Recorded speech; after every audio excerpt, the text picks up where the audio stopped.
Thank you very much. Thank you. Thank you for giving us the opportunity here to speak today. And of course, as many others, we would have preferred to be there in person and talking to you guys. I had the opportunity to visit Riga actually a few years back, and was very impressed with to see all the historical wood construction or wood buildings there are in your country and in the Baltics. But we'll have to be another time where we will visit and shake hands and also talk over coffee. But until then, we would like to present some work done about kind of what are the policies in the Nordic on wood construction. And yeah, my name is Anders Vestergaard Jensen, and I have also with me here Nic Craig, who will also do the presentation. We'll do this presentation together.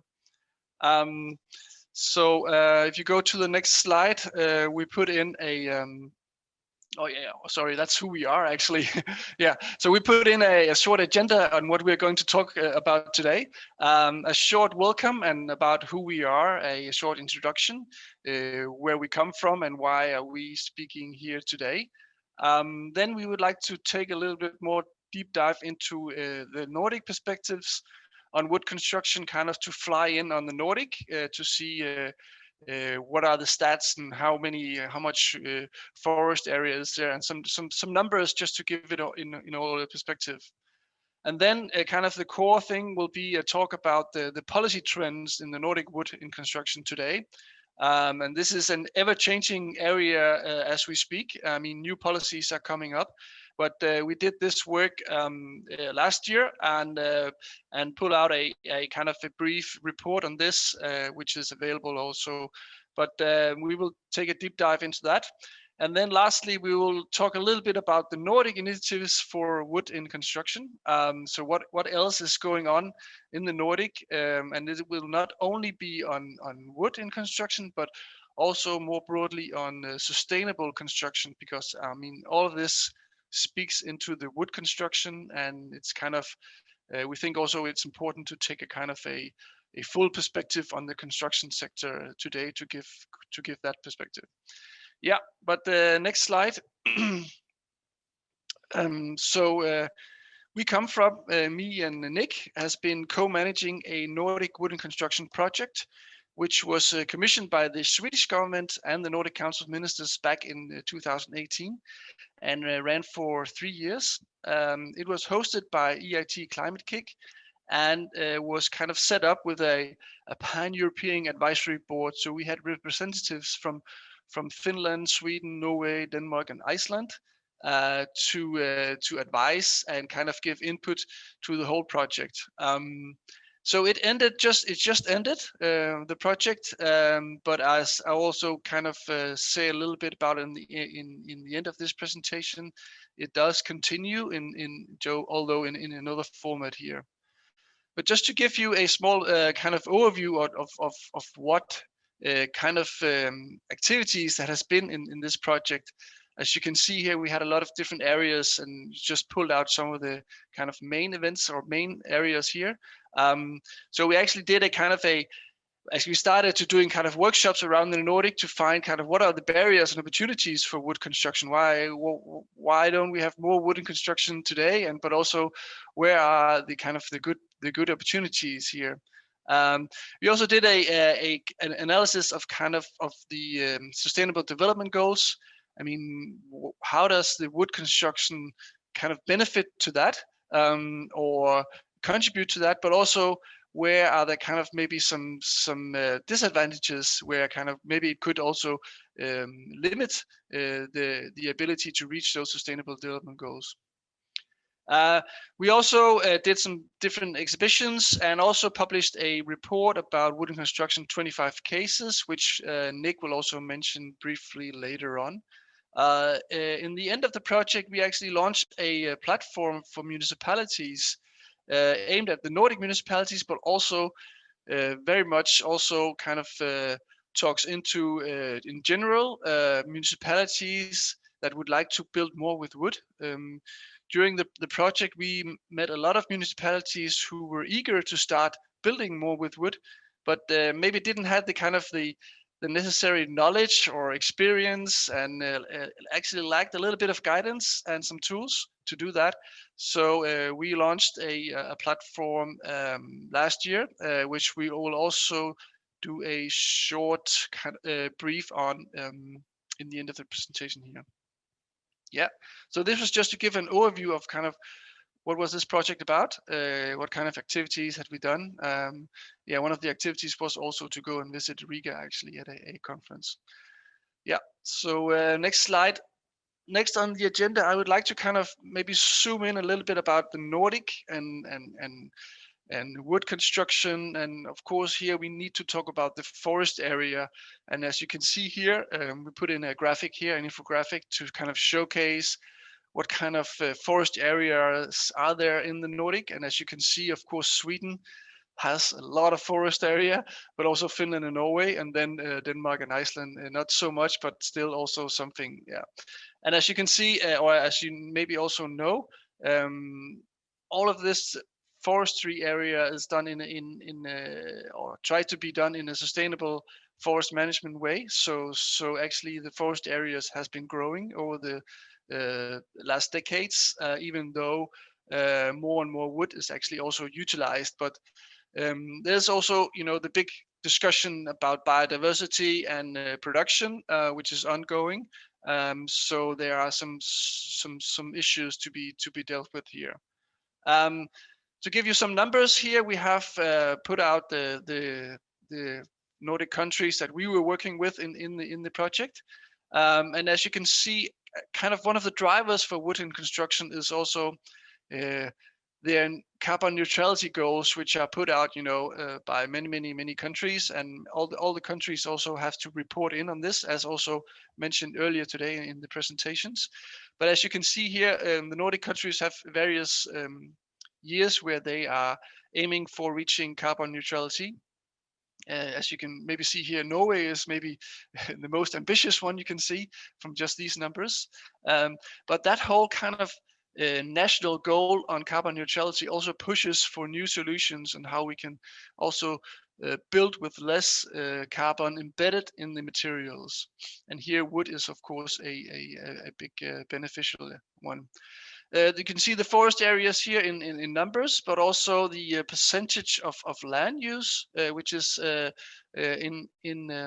goes to forest areas. And you can see that Finland is almost 3/4 of it is forest areas, and also Sweden has a very high number of forest areas.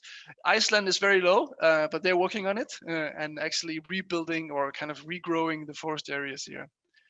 And Nick, if you press on the next one, we also put in some kind of relative numbers so you can see how it does compare to Estonia, Lithuania, and Latvia, and also a very high percentage of forest land here, but also as you probably much more aware of than we are. Yeah, next slide. So what is produced and what kind of volume of timbers? We also did some stats on that, and also the roundwood productions in you can see here. And as you can see, Sweden and Finland are really high up there compared to the other Nordic countries, but also very high compared to other countries globally, actually. So we do have a lot of opportunities in the Nordic. We have the forest areas, we have the production. So there's definitely a big opportunity to build more with wood and use wood more in the whole bioeconomy discussion here. Next slide. But it's also an economic kind of also pushes on the economic side of it. As you can see here, the first figures up there are the percentage of labor force employed in the forestry or forest-based industries. And you can see it's not on a 1%, but it's growing. And you can also see the forest as a percentage of the GDP is above 2% in Finland and around 2% in Sweden. So there's a whole economic aspect as well. On the bottom, you can see the annual construction of new buildings. So this is also kind of a driver, or kind of what are the market outlooks for wood construction. There's been a tradition in the Nordic countries, especially in Finland and Norway and Sweden to build single houses of wood, as it also has been in the Baltic areas. But we also see more and more construction in the non-residential area to also use wood. So we see a lot of new office places being built out of wood. Of course, other recreational buildings, sports facilities, and so on are also being more and more built with wood. And office building and also public buildings are being built with wood. So we do see a growing market as well in the wood area for construction. Yeah. So this was just to give you an overview of how does it look in the Nordic and what are the background. And then Nic will take over and talk a little bit about the policy trends in the Nordic wood and construction today. Thanks so much, Anders, and a pleasure to be here with you all.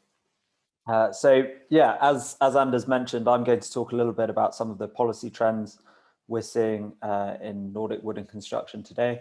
I've already just shared in the chat with everyone some links to the publication that we wrote that was published just a few months ago that gives this snapshot, and of course much more detail broken down by a country level.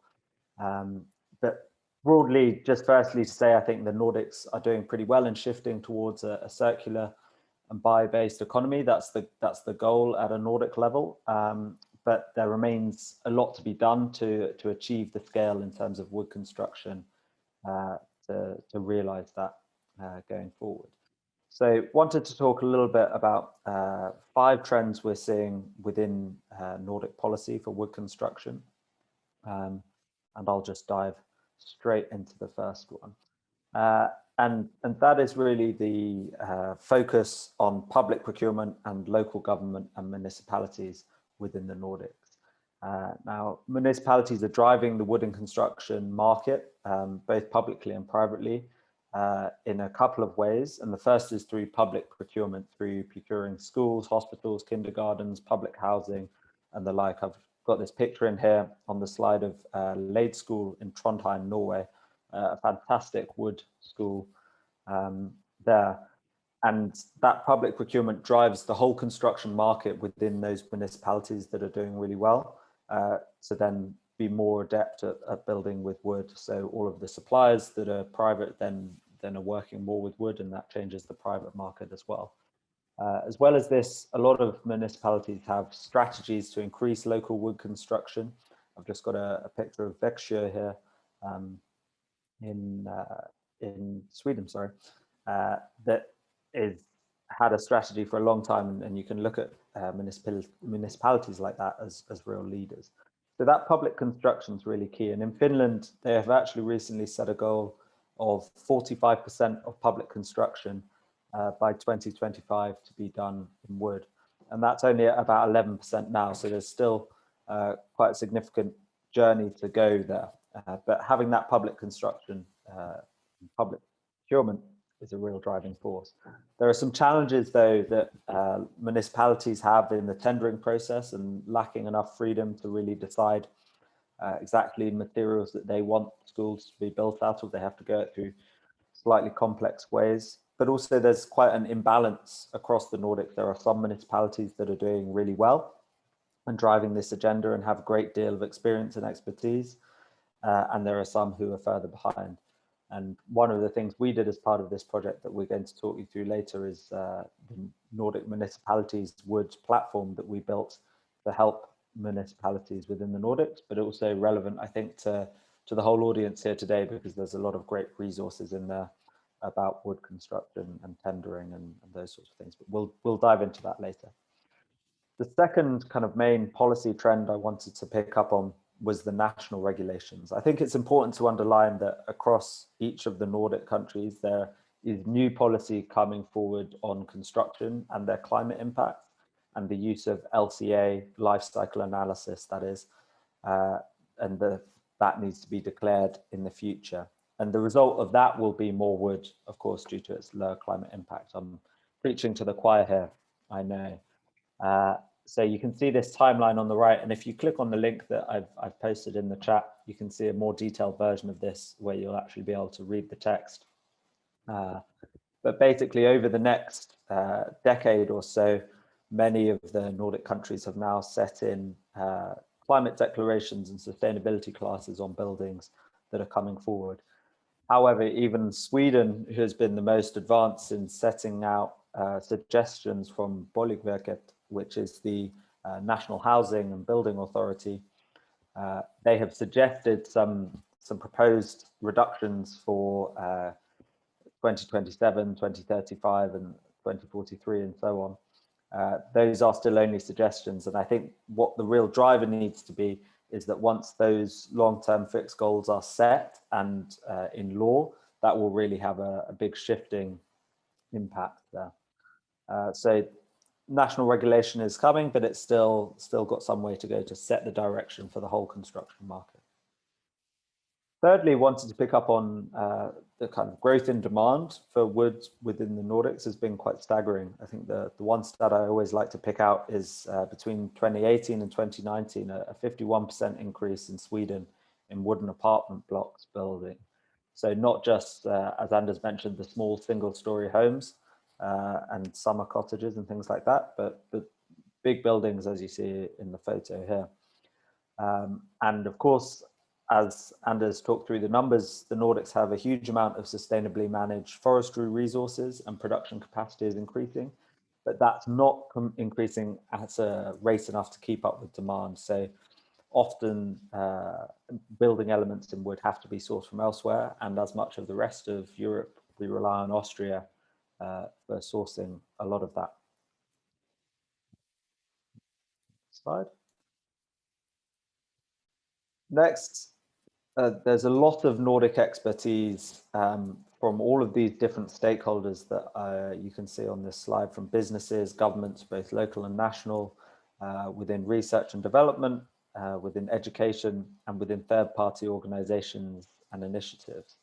But in many cases, these stakeholders do all talk together, collaborate, cooperate, communicate, but there's quite an uneven spread both geographically within the Nordics. So actually how to link that up in different areas and get those different areas talking to each other is still a major policy challenge for the Nordics.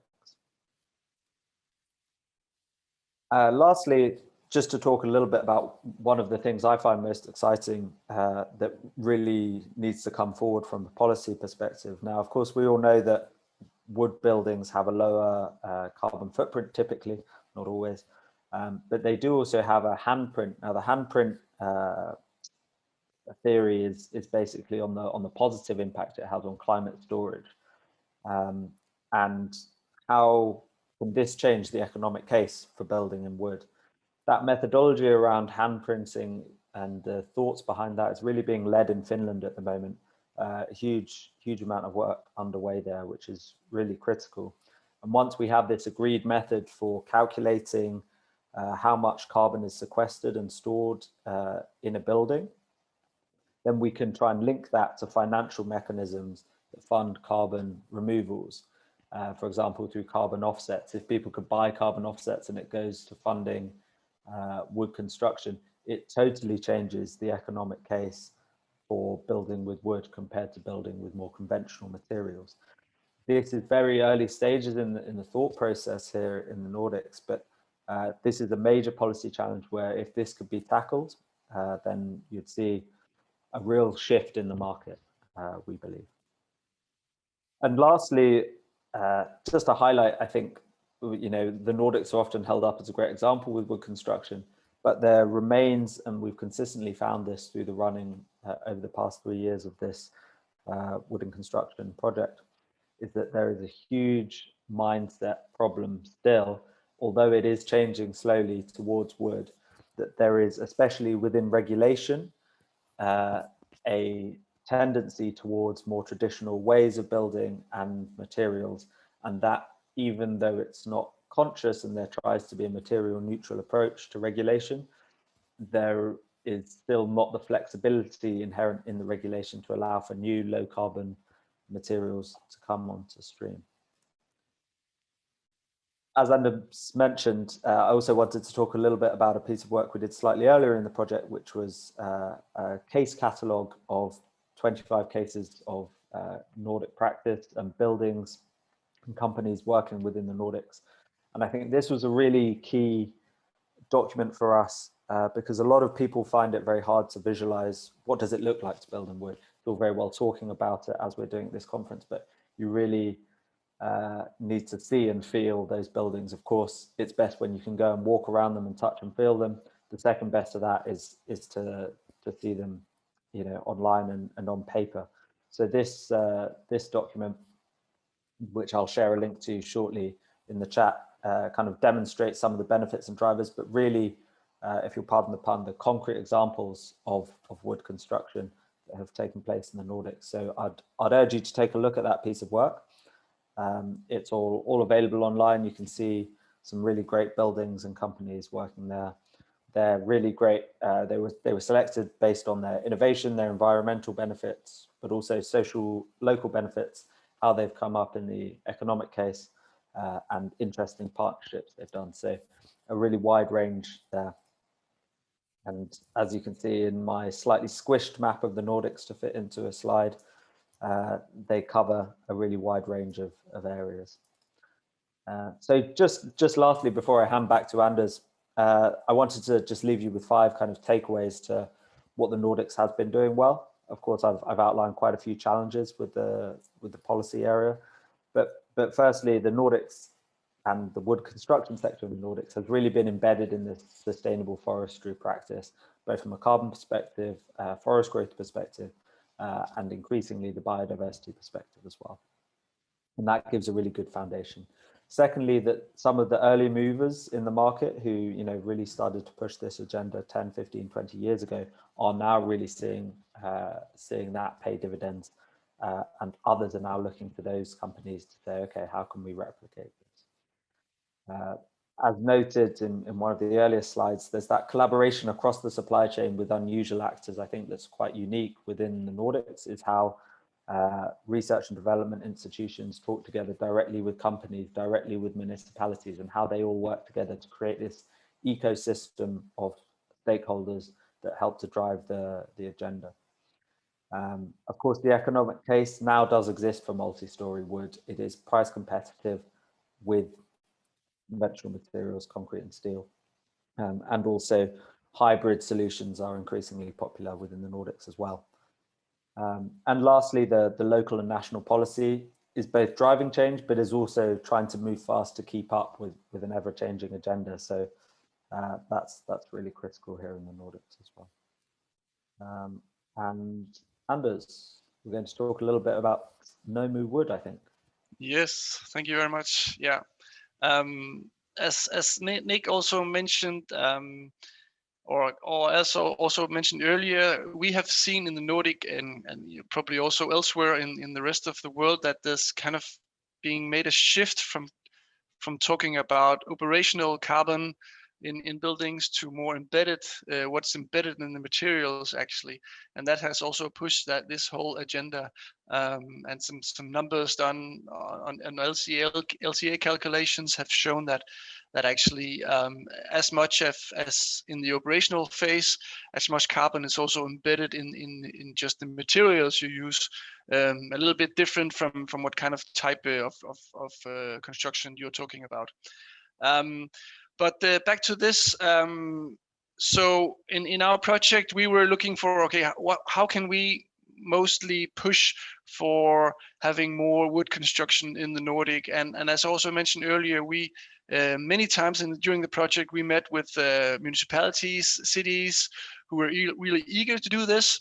And some cities has been really successful and have kind of strategies and everything, but also many municipalities in the Nordic, and that goes, you know, throughout the Nordic. It's also in Finland, it's also in Sweden, which are much of the front runners, but also municipalities there kind of struggle to get through with building more with wood. They might meet some resistance in kind of the when they talk to engineers or they talk to consultancies, which are maybe a little bit more hesitant to start building with wood because of kind of the long tradition and kind of knowledge that has been built up with building with other materials. So that has been to the go-to material, not wood. So we decided to make this platform, and we did it with, of course, this is the Nordic Council of Ministers funding, and done with EIT Climate Kick. But we partnered up with the Danish Technology Institute and COVI and Architema and We Think Nordic. Those 4 companies has all been a collaboration to make this thing happen. And it was done by a lot of interviews with the Nordic municipalities. What are the needs out there? What do they need to build more with wood? What are they struggling with? What kind of information could be good for them to have? And we will just kind of give you a short overview of this platform because we also think that this could be beneficial for you. So it works as kind of an umbrella platform which ties into the different various national initiatives that has been done in Nordic countries. So there's also a platform in Sweden and also one in Finland and also one in Norway that speaks more directly into each of these countries. But this platform kind of tries to give an overview, and we divided it to kind of, as you can see in the top, on how to, and also life cycle assessments and some concrete cases that you can use to kind of showcase what has actually been done. And if you scroll down, you can see how the how to build with wood section kind of is set up. It works with looking at different stages of the building process. So it starts with the very initial one with the idea and how can you do the tender process, and this is kind of, so yeah, some examples here, how experienced cities have done it, and also some link to where other people have done it, other cities have done it, and also some inspiration on the architecture and so on, and also some very technical areas where you can go into and get some advice. And also the design phase, how can you actually design? What are you going to do with the acoustics? What are you going to do with the fire, and so on? This is some very important issues that you have to take into consideration very early in the construction or the design of your buildings.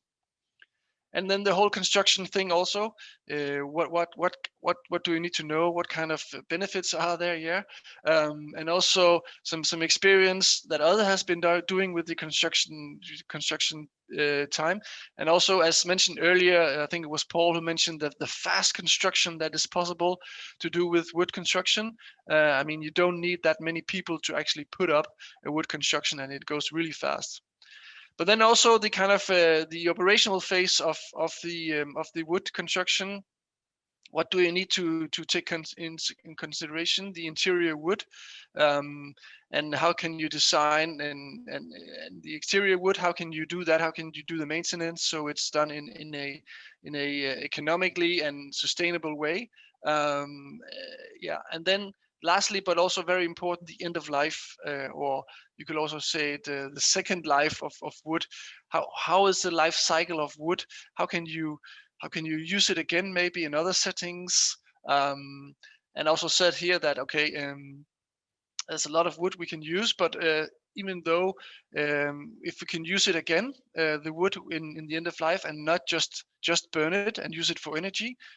So there's a lot of recycling you can do, and actually also use it, reuse it again one-to-one, and a lot of link here to how to do that, and the whole design for disassembly, so you can actually use the wood again. So those are kind of the how to build with wood. How can you do it? Give some very much concrete also cases where you can look into how it has been done in other Nordic countries. Some beautiful pictures here.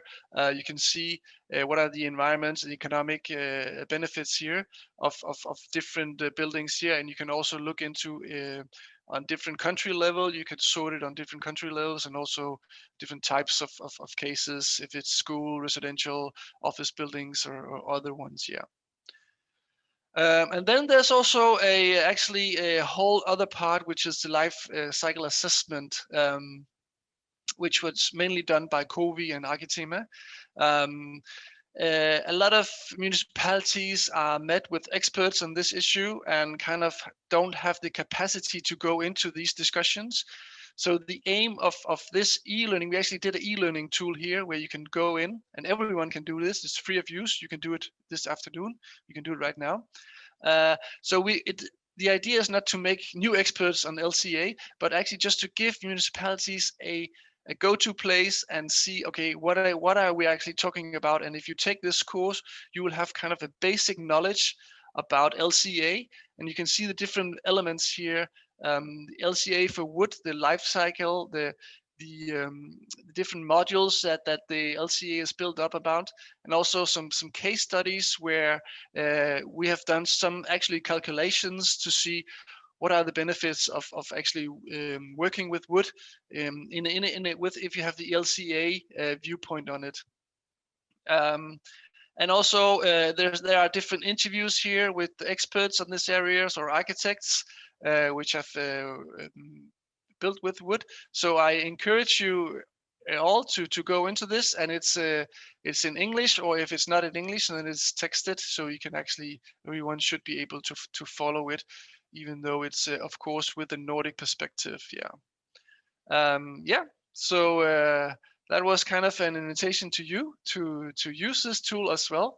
Some of the links in there will be to Nordic languages, but all text on the platform is in English, so it should be accessible for all. Yes. Thank you so much, Anders. And perhaps whilst I'm talking through the next slide, you could share a link to Nordic Wood in the chat so people can immediately head over there. So lastly, before we have time for any questions or discussion, we wanted to talk about a few other initiatives that have been going on at a Nordic level. And one of them that I've been involved with is a collaboration between Climate Kick, Nordregio, which is the Nordic Council of Ministers kind of research branch organization, as well as funding from the Nordic Council of Ministers itself. Is a cooperation and knowledge exchange project with Northwest Russian partners. So how we can kind of cooperate beyond the Nordic borders as well. And this was initiated last year and just recently wrapped up in March. And just really demonstrated the significant interest in collaborating both on trade, research and education within Northwest Russia and that kind of bordering area of Russia to the Nordics there. And of course, there's already a significant amount of supply from Russian forestry into the Nordics, but how we can kind of heighten that for the benefit of all. However, of course, there remain some significant barriers in terms of language, culture, customs, currency, etc. And I think important to point out the kind of comparisons here between the potential for Nordic Baltic cooperation, which is also something that I know several people are working on and interested in. And many of those barriers that we have found within the Nordic Russian cooperation, of course, thanks to the EU and the EEA, don't necessarily exist in the same way in terms of barriers to trade, for example. So yeah, that was just to highlight that, and that might find a next stage in that project there. And Anders, you wanted to talk a little bit about some of the other things going on within the Nordic Council. Yeah, thank you. So as I'm representing the Nordic Council of Ministers today, I would like to give also kind of a little bit of insight in what's actually going on the Nordic Council of Ministers level. So we have actually a vision, a 2030 vision of being the most sustainable and integrated region by 2030. And it has been divided in these three different focus area: green, competitive, and socially sustainable. And with the 12 different goals, as you can see here, one of them is carbon neutrality, but we also have biodiversity, circular economy, sustainable consumption, etc. So just to give you, but maybe a little bit about what is actually going on within construction area. So this is not only wood, but more broadly on construction areas, because that also pushes the opportunities for wood construction. So next, or push, if you can press. So the first one is just there's actually a Finnish project right now about a Nordic network for circular construction. So how can we initiate more circularity in the whole construction area? And the next one is on this whole products regulation, which is kind of being revised right now. So there's also a Nordic cooperation on that, our project on that. And the next one is actually right this week, a Nordic circular economy playbook, which was launched by Nordic Innovation. You can go and look that up on their website. And there's also a business model for manufacturing industry, and also especially within the construction area. An upcoming project that we are initiating right now is a project on sustainable and competitive construction, which have these elements in here about LCA and circular construction business models and procurement. But also maybe more relevant for wood construction is sustainable construction materials and architecture, which are being started up right now and will be running for the next 4 years. And we see actually that as somehow a continuation of the Wood and Construction Secretariat, which finished last year. So that is continuing on for the next 4 years, with also a lot of focus on wood construction. And also lastly, on emission-free construction sites was the last one here, which has also been a very much Nordic focus. But that was just kind of a kind of high level on what's going on some of the projects on Nordic Council of Ministers, and also some of this that we have been talking about in this presentation. Yeah, so thank you very much for giving us the opportunity here to talk. I don't know if there's any, we have 1 minute left. If there's any questions or anything to add, we are eager to answer. I put in the links also on the Miro board below our presentation, so it should stay in there, so you can see it there as well. Yeah, the links. Thank you very much, and thank you for listening in. Thank you.